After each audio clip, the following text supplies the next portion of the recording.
যে সমস্ত কন্যা রাশির জাতক জাতিকাদের ক্ষেত্রে বিভিন্ন রকম ভাবে আমরা লক্ষ্য করতে পারছি যে না তাদের এডুকেশনাল ডিস্টারবেন্স এসেছিল, এখন আর এডুকেশনাল জায়গা থেকে অগ্রগতি করতে পারছেন না, আমি মনে করি তাদের প্রোগ্রেস হবে।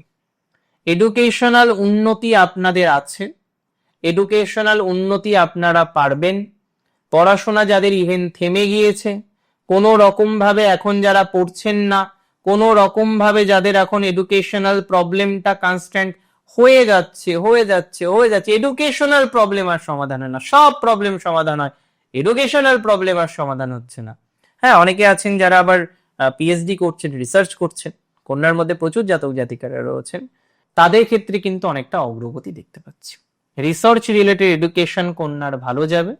যে কোনো ধরনের গবেষণা, সেটা এডুকেশনে হোক, ইভেন যারা গবেষণামূলক সেক্টরে যুক্ত, যারা গবেষণামূলক বিষয়বস্তুর সাথে কানেক্টেড আছেন, তাদের পজিটিভিটির জায়গাটা 100% তৈরি হবে, সেই শিওরিটিটা নিয়ে যান।